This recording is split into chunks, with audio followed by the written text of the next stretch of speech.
Welcome to Reformed Thinking. So, I want you to imagine waking up tomorrow morning, Okay. and before you even open your eyes, you just know there is a target on your back. Right. That is a pretty terrifying way to start the day. It really is. Like, imagine your own son is quietly organizing a coup to have you killed. Yeah, that is heavy. And your house is full of spies. You haven't been physically attacked yet, but the air in your home is just thick with treason. You could just feel it in the room. Yeah, like every conversation you had yesterday felt like a chess match. Every single person who smiled at you might be planning to stab you by nightfall. Right.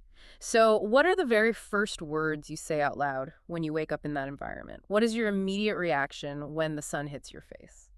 Well, for most of us, on a normal day, those first waking moments are just, a blur of routine and grogginess. Oh, for sure. We stumble toward the coffee maker.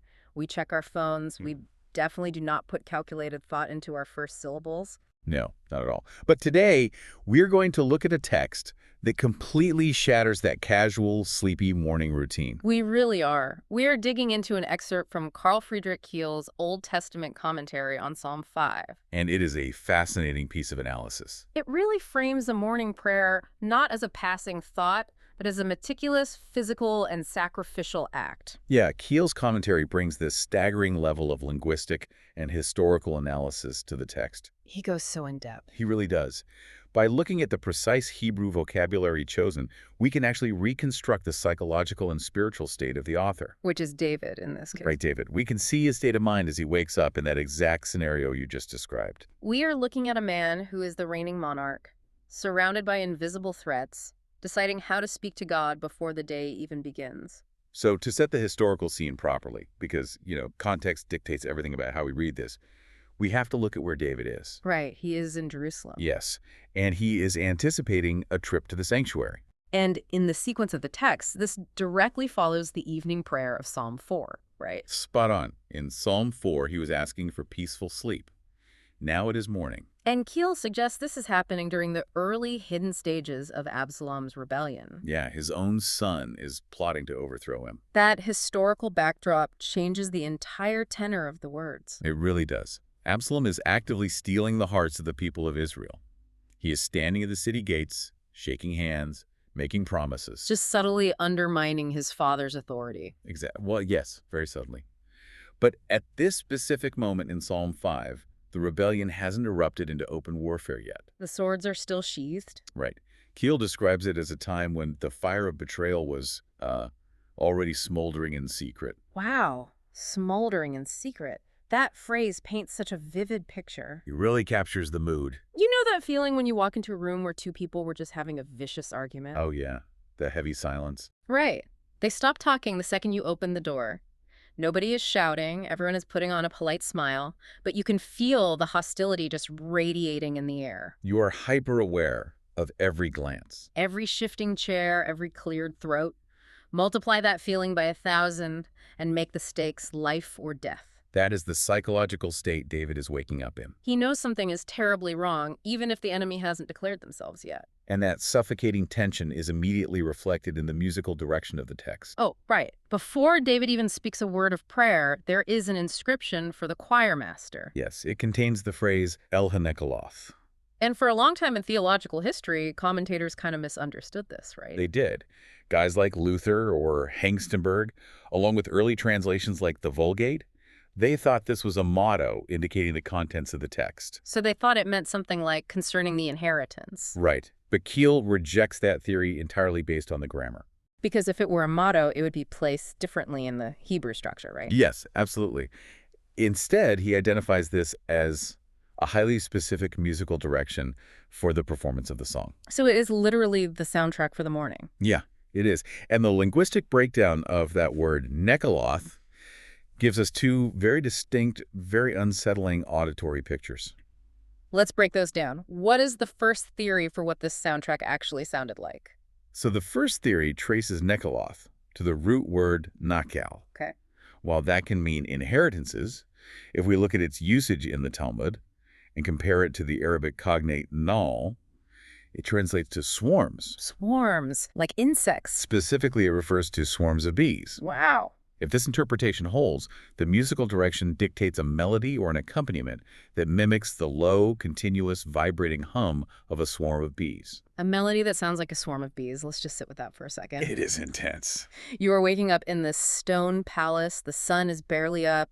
You know traders are sleeping a few rooms away. And the soundtrack to your morning prayer is this droning, agitated hum.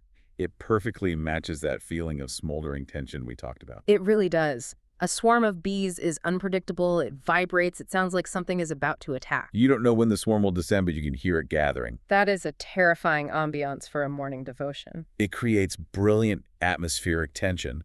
But we should also look at the second dominant linguistic theory for the word. Right, there is another option here. Yeah, the alternative is that nekaloth comes from a root meaning excavate, which refers to things that are hollowed out. Like hollowed out wood. Yes. Yeah. In the context of ancient Near Eastern music, this would indicate hollowed-out wind instruments, specifically flutes.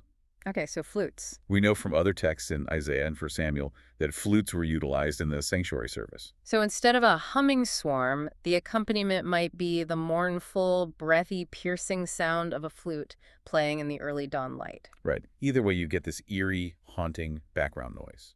But here's the detail that jumped out at me when reading Keil's breakdown of the grammar. Oh, what was that? I was looking at the preposition used right before the word.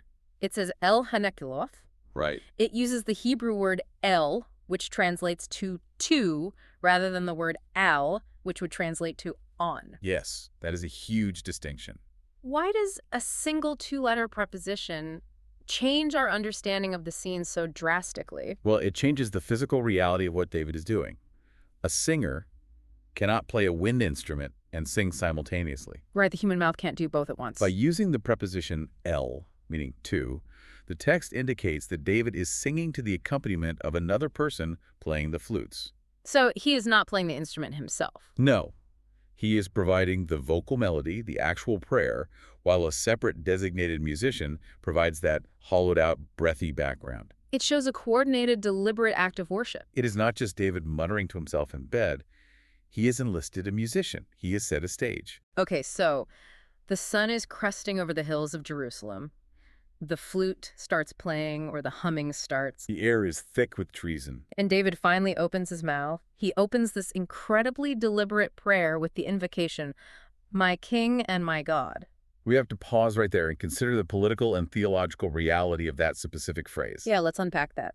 David is the reigning anointed monarch of Israel. He holds absolute life and death authority over the nation. Right. Yet his very first conscious act upon waking is to subordinate himself. By crying out, "My King," he recognizes that he is a vassal. Yes, he is a representative of the invisible one. Yeah. The theocratic king of Israel is acknowledging that his physical crown is entirely subordinate to the divine crown. He literally takes his own crown off and sets it on the floor before he even asks for anything. It is a massive check on his own ego. Especially for a guy whose authority is currently being threatened by a coup. He is bringing to mind who actually runs the country. Exactly. I mean, yes, that's absolutely right. And then we get to the actual anatomy of how he prays. David uses two very specific, highly technical verbs to describe his morning routine. Yes, he uses the word erak and the word safa. And erak is just stunning when you realize the context. The verb erak translates in a general sense to prepare or lay in order. Okay. But we have to look at where else this word shows up in the Hebrew text. This is not a word used for casual everyday speech. It is a highly specialized Levitical term. Yes. If you turn back to Leviticus chapter 1, verse 7, erak is the specific word used for a priest laying wood in order for the fire on the altar of sacrifice. Wow. It is used again in the very next verse to describe arranging the severed pieces of the sacrificial lamb. So it's very hands-on. Highly physical. Furthermore, it describes the precise ritualistic setting out of the sacred lamps and the shewbread in the tabernacle. So if erak is the word for a priest organizing bleeding pieces of an animal on a bronze grate, and David is using it to describe his words? Yes. He is saying his words are the literal pieces of the sacrifice. Spot on. He is taking his syllables, his sentences, his pleas, and treating them with the same gravity as a blood sacrifice. I try to picture the physical reality of a priest doing that job. You do not just throw a pile of wood and meat onto a fire and walk away. No, there's a terrifying exactness to it. I think about assembling a complex piece of machinery, or maybe laying out a meticulous legal defense before a Supreme Court. That is a great analogy. You place each piece in a highly specific order because if one piece is out of alignment, the whole machine jams or the whole case gets thrown out. Right. And David is arranging his morning prayer with that exact level of clinical precision. And this connects directly to the concept of the tamid, right? The daily morning and evening sacrifice required by the law. Yes. The priest's duties for the morning tamid begin as the day dawns. The unblemished lamb is slain before the sun fully rises. Then, as the sun breaks over the horizon, the priest lays the wood and the pieces of the sacrifice, piece by piece, onto the altar. And Keil points out that David is mirroring this ritual with his intellect and his voice. His prayer is the spiritual equivalent of the morning sacrifice. He is bringing his mind and his words to the altar before the rest of the world wakes up. Okay, so he has laid out the pieces of the word sacrifice. That brings us to the second verb he uses, sapha. Right, which translates to look forth. What is he looking for? Is he looking out the window for Absalom's spies, or is he looking for something else? Well, the context of the altar imagery tells us he is looking for a divine response. Okay. Sapha means to look out, like a watchman standing on a high tower. So he is actively watching. Yes, after arranging this word sacrifice with Levitical precision, David steps back and looks out for the answer. He is waiting with intense, focused anticipation. Think of a priest watching the altar after the sacrifice is laid out, waiting to see if the smoke rises straight up to heaven. Because that would indicate that the sacrifice has been accepted. Right, or perhaps watching for heavenly fire to fall and consume the offering. He does not just say the words and go about his day. He waits for the verdict. He constructs this verbal sacrifice with such extreme caution because he knows the specific nature of the God he is talking to. He knows this is a God who reacts to impurities and casual approaches with absolute severity. You don't approach a consuming fire casually. No, you definitely do not. And that leads right into the next section of the text, where David describes the consuming fire of a holy love. Yes, verses 5 through 7 make a very stark claim. God takes no pleasure in wickedness. An evil man cannot dwell with him. That is the core of it. I want to ask about the specific Hebrew word for dwell here. I remember reading that it implies a sense of visiting or hosting. Is that right? Yes, it is. The word used in the text is ger. Ger, okay. It means to turn in or to take up abode with someone as a guest. To understand the weight of this, you really have to understand the sacred duty of hospitality in the ancient Near East, don't you? Absolutely.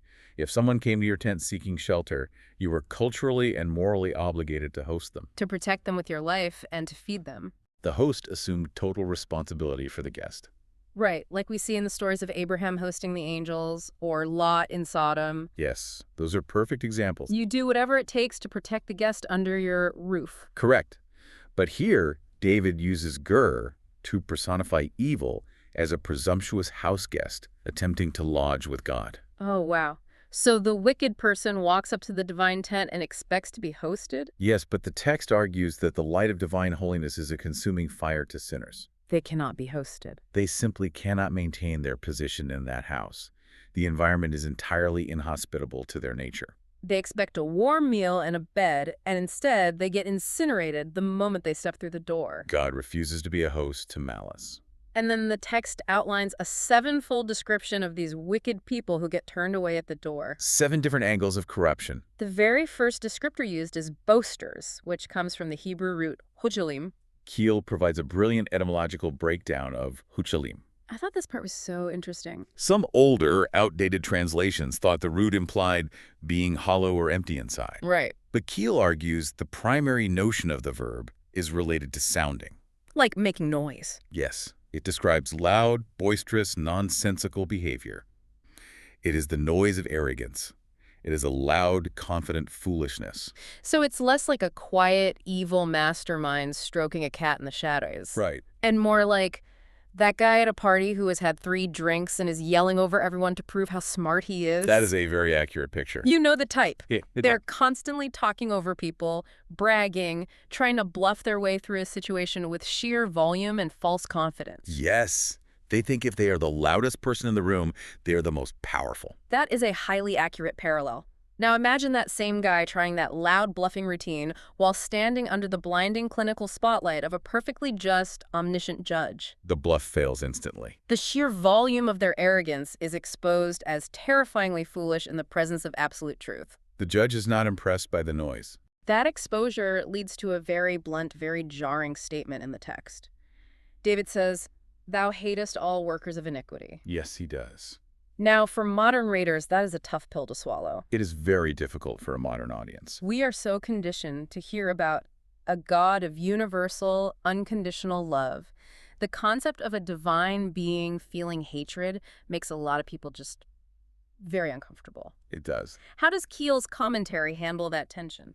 Keil addresses it head-on, and he resolves it by defining what true holiness actually is. Okay. He argues that if God did not hate evil, his love would not be a holy love. Wait, let's unpack that. If God didn't hate evil, his love wouldn't be holy. Correct. True. Pure love requires a total unyielding rejection of anything that destroys the object of that love. That makes a lot of sense when you bring it down to a human level. How so? Think about a doctor. If a doctor truly loves their patient and wants them to live, they have to fiercely hate the cancer that is killing them. That is a brilliant way to put it.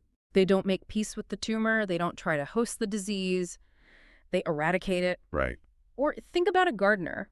If you love your prize-winning flowers, you have to hate the invasive weeds that are trying to strangle them at the root. Yes. A love that tolerates everything, including malice, corruption, and destruction, is not actually love at all. It is just apathy disguised as tolerance. That analogy holds up perfectly against the text. The divine holiness necessitates the incineration of all that is evil, boastful, and deceitful, precisely because God loves justice and righteousness. If he permitted the Hislim, the loud boasters, to ruin the sanctuary, he would be complicit in the destruction of the good.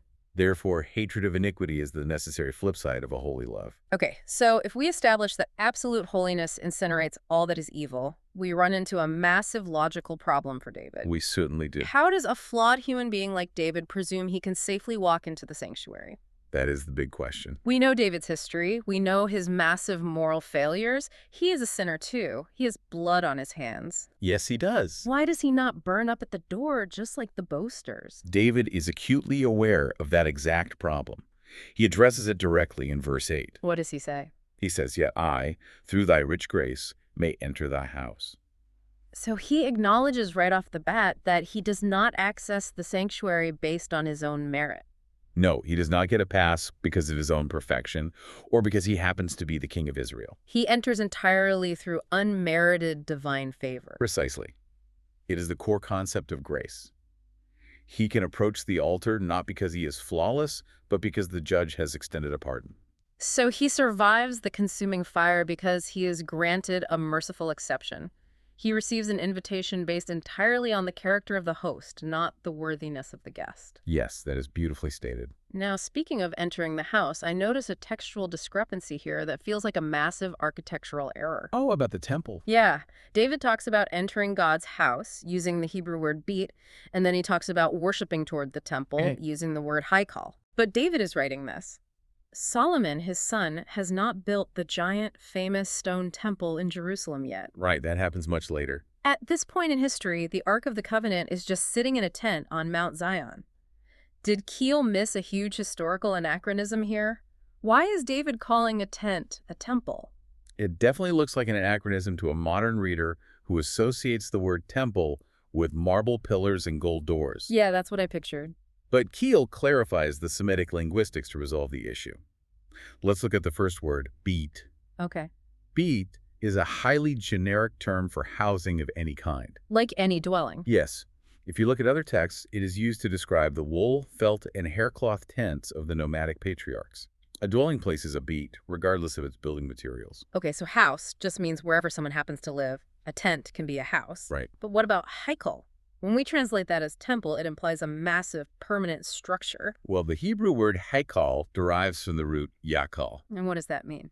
That root means to hold, or in Latin, capacem esse, having capacity. Having capacity, okay. So, haikal functionally translates to a palace. It is a spacious residence for a monarch. Right. But here is the key cultural distinction. A palace is not defined by its stone structure or its square footage. It is defined by who lives there. Yes, it is defined entirely by who resides within it. Since the Lord's throne, which was represented by the Ark of the Covenant, was located inside David's tent on Zion, that tent was functionally and legitimately the palace of a great king. So the presence of the monarch turns a simple haircloth tent into a haikal. Yes, that was correct. I love that. It is not about the real estate, it is about the resident. It changes how you view the space completely. If the king of the universe is sitting in a tent, that tent is a palace. The fabric becomes sacred geometry. Indeed. So inside this tent palace, David makes a specific request. He prays for his path to be made even or straight. Right. And he asks for this specifically because of those lying in wait for him. Which brings us back to the context we started with. Yes, right back to those secret, smoldering traitors we talked about at the beginning, the men whispering in the halls. And the text gives us this grotesque, visceral, physiological metaphor for these enemies. It really does. The anatomy of the enemy is described with horrifying precision. David says their throat is an open sepulcher, which means a grave, and their tongue is smooth. The smooth tongue obviously represents flattery. Yes, smooth words. They're speaking nice, slick, polished words to David's face, like, "Good morning, my king. How did you sleep? The kingdom is prosperous today." But the flattery is just a trapdoor. Yes, it is a slick surface designed to make you slip. It is designed to conceal the fact that the throat right behind those smooth lips is a yawning open grave waiting to swallow the victim whole. It is a terrifying image. You know that feeling when someone is giving you a massive compliment, maybe at work, but your gut instinct tells you they're actively trying to sabotage you behind your back? Oh, absolutely. That is the exact psychology David is dealing with, but on a lethal scale. And Keil digs even deeper into the word used for their inward part, their core being. What word is that? The word translated there is hava. Hava. It originates from a root meaning to yawn, to gape, or to be an empty vacuum. It's a vacuum. Yes, it represents a gaping abyss. An abyss inside a person? A vacuum. That is a chilling way to describe a human soul. It is a devastating theological diagnosis. Yeah. From this primary idea of an empty space, a literal vacuum, the word develops a pathological sense. How so? It comes to describe a strong, ruinous passion. It is an ethical corruption that functions like a black hole. That black hole. Their soul is a void that compulsively seeks to consume and destroy everything around it in a desperate, futile attempt to fill its own emptiness. Wow. They destroy because they're empty. Yes. So David is facing enemies whose very anatomy is an abyss of deception. Their tongues are slip traps, their throats are graves, their souls are vacuums. It is a zero-sum threat. Right. Faced with that kind of terrifying threat, where the enemy cannot be reasoned with because they are essentially a walking black hole, David makes an intense appeal to the ultimate judge. In verse 11, David shifts the divine title he uses. He prays to Elohim. Which means? In the linguistic context of the Psalms, using Elohim often signifies God acting in this specific, formal role of the judge. Okay. And David's request to the judge is severe. He asks that the wicked fall from their own counsels and be cast away in the multitude of their transgressions. To modern ears, praying for someone's absolute ruin sounds incredibly harsh. It is definitely shocking for a lot of people. We are taught in our current cultural moment to wish people well, to hope for rehabilitation, to focus on positive vibes. Right. We don't usually pray, "Lord, let my enemies fall into a pit and be cast away." How does the commentary explain the justification for such a devastating imprecatory prayer? The justification lies in the root of the specific word used to describe their actions. Maru. This comes from the root marah, which means to be stiff towards someone. Stiff towards someone, like physically. Keil compares it to wrestlers pressing and stiffening their bodies against each other in a match. Oh, I see. Their obstinacy is not just a petty personal grudge against David. It is not just a political disagreement about tax policy. Right. It is a stiff-necked satanic rebellion against God himself. So it's like two wrestlers locking up. They're bracing themselves, locking every joint, refusing to yield a single inch to the judge. Exactly. They are pushing back against the moral fabric of the universe. Correct. Okay. They do not wish for mercy. They are completely unrepentant in their rebellion. So they reject grace. Yes.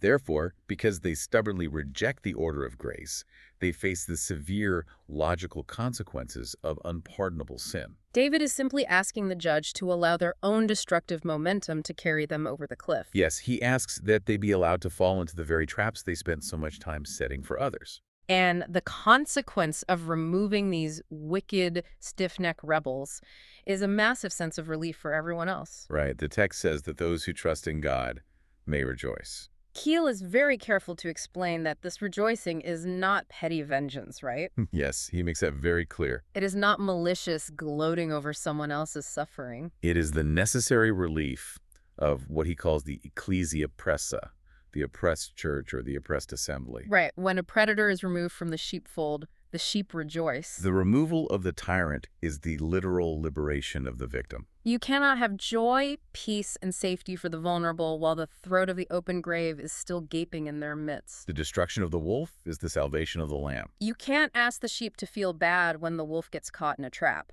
Their joy is tied to their survival. Very well put. And that leads to the final triumphant image of the text. David says God will compass the righteous with favor as with a shield. Yes, and the Hebrew word here is sina. What does that tell us? It is vital to understand ancient military equipment to grasp the scale of this image. Okay. A tsina is not a small, round buckler that you strap to your forearm to deflect a quick sword strike. Because the Hebrew word for that small, agile shield is mudden, right? Yes, magen is the small one. A tsina, on the other hand, is a massive, full-body shield of the largest dimensions. Are we talking about something like what the Romans used later, the scutum? Yes, very similar to that. Or like the one carried by Goliath's shield bearer in 1 Samuel? Very much like the shield in the Goliath narrative. It is a shield large enough to cover the entire human form from head to toe. It is essentially a moving wall. Therefore, God's favor does not just cover a single vulnerable spot on the believer. It does not just protect the head or the chest. No, it entirely barricades them. The righteous are completely enclosed, safe from every conceivable angle of attack. When we step back and look at this entire morning routine, the sheer density of what happens before the sun even rises is overwhelming. It is a lot to process. Think about the progression we just walked through. David wakes up in a palace thick with treason. Yeah. The air is humming with the tense, vibrating threat of secret enemies, maybe accompanied by the mournful sound of a flute. A truly haunting scene. Yet, instead of panicking, instead of calling his generals to start executing people, he lays out his words with the slow, terrifying precision of a priest arranging a physical blood sacrifice on a bronze altar. He watches for the smoke to rise. He acknowledges that he can only survive the consuming fire of divine holiness by an act of unmerited grace. Right. He recognizes the cavernous black hole abyss inside his enemies. And he ends by stepping completely behind a massive, full-body wall of divine favor. Totally barricaded against whatever the day is going to throw at him. It drastically alters the perception of what a morning prayer can be. It really does. It is not an afterthought. No. It is not a sleepy wish list. It is a calculated, strategic, and highly theological preparation for reality. It is an incredible way to start the day.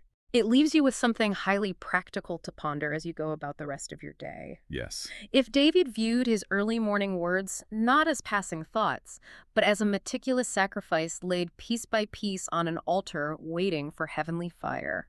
How might you look at the very first words you choose to speak tomorrow morning?